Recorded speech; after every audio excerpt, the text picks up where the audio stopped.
Also, we believe that this violates the Antitrust Act, and we'll be talking with the Justice Department very shortly to try to get them to open an investigation into this matter. Those of you might know that Raycom owned 2 stations in Richmond, Virginia a year ago, and the Antitrust Division of the Justice Department forced them to sell one of them. Even though they don't own both licenses in this case, they do have control, and we think the Justice Department will take action. I'm sorry. Adrienne LaFrance of Honolulu Weekly. If the FCC were to decide that this merger shouldn't go forward, are there any other consequences, or is it just stopping a merger? Would there be fines in place or issued if it was a retroactive decision? That would be up to the FCC to decide, and they certainly could assess fines for violations of their rules. Do you know how much it might be? I'm sorry, don't. Okay. I think, Kayla, you had one, and then Rick. I'd like to ask, since you're in a position to have been discussing the merger and the outcome of it with many of the local media representatives, what is your feeling on how we as an industry, the media industry here in the state, responded to this quote-unquote crisis? Did we respond in an appropriate manner? Was there too much, this is too small of a community, let's not step on anybody's toes? How'd we do? Some of each. Some people did almost nothing, and other people did a lot of coverage. I mean, I don't want to name names, but there are some people who have really done a fantastic job researching and covering this. And there have been a couple of places where they've only mentioned us as a community group that's opposed. So I see it a very uneven kind of treatment. And is that because we are a small community and nobody? I think it's because don't want to step on anybody. I think it's because the people who didn't pay much attention are basically paying attention to their bosses, who don't want coverage from about the community's opposition. Thank you. Rick. Rick Daysog with Honolulu Advertiser. The complaint mentions, says that this deal potentially violates antitrust laws as well as creates barriers to entry. Can you elaborate on that a little bit? Did you hear that, Angela? Yes, I would say that we also, although we filed the complaint with the FCC today, we did also send a copy to the Department of Justice. The Department of Justice generally focuses on market share and the impact on market share, and this deal gives Raycom about 44% of the market, which is very, in an already concentrated market. It increases the concentration by a great deal, way above the numbers that the Department of Justice normally considers to be competitive. So we'll have to see, but we think it is likely that they'll be quite interested. Erica? Kind of a procedural point on... Erica Engel again from the Star Sorry, Bulletin. yeah, Honolulu Star Bulletin. It's a complaint and request for emergency relief, but in FCC parlance there are like petitions to deny, informal objections. Is there kind of an FCC term for this, or is what you're calling it actually what it is? We're calling it what it is.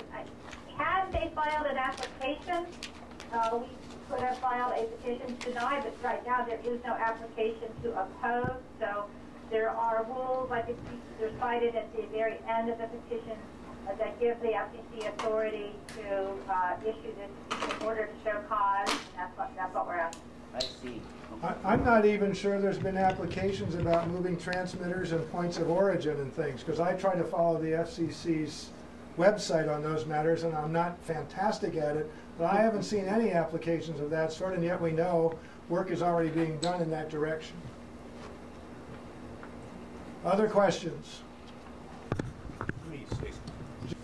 Put my professor hat on here to remind everybody who owns the airwaves. The airwaves used by the broadcasters are owned by the public.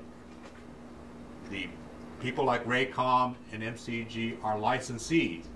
They promise to work in the public interest. That's why they get a license to have exclusive use of those frequencies that they use.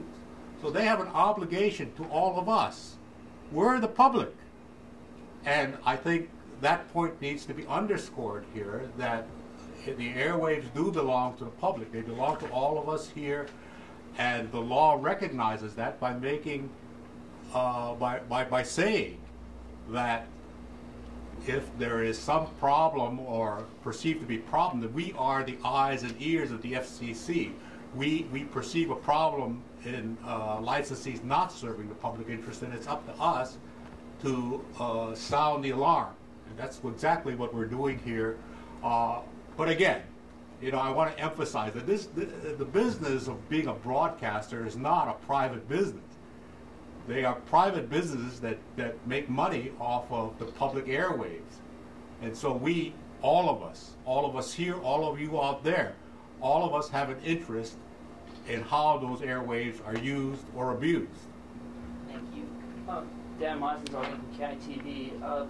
When the FCC looks at all this, will they take and could doom the station? It's my understanding that they have to get off the property they're on, that they're losing millions of dollars every year.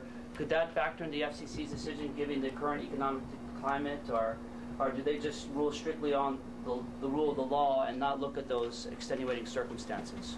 I think had the people involved with this merger followed the rules and filed an application, then they might have had a chance to present their economic necessity argument.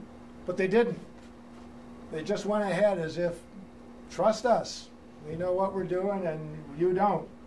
So we're saying they got to back up, they got to go through the steps, and they got to prove it. It's easy enough to make a statement, and I'm not the businessman who decided to sell the property out from under the station. So I don't know why that should be on the public's head when they made those kinds of decisions. The FCC is concerned that whoever has that license is serving the public interest.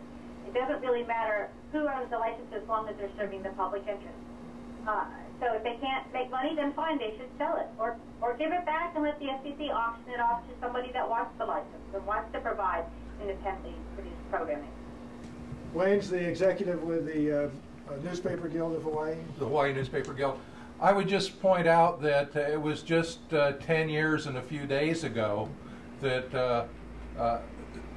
the owner of the Star Bulletin wanted to close that newspaper after getting a $26 million payoff from the Gannett Corporation. And that owner said, the newspaper has no value, I'm not putting it up for sale, that it can't operate. Well, 10 years later, the Star Bulletin is operating independent of Gannett now. So just the trust me argument that we're not making money, we might have to close. If that's the case, on the newspaper side, we would say, put it up for sale and let somebody buy that license, and if they can turn a buck with it, then they ought to do that. That would be in the public interest. Thank you. You probably all know that Raycom Media is based in Alabama. They're largely owned by the Alabama State Pension Fund. They're a private company and one of the largest holders of broadcast networks in the country. I think they have 46 stations, and I forget in how many different countries. A lot of it concentrated in the southeast, and that's who they are. And so with 44% of the market, most of those profits are going to go to Alabama.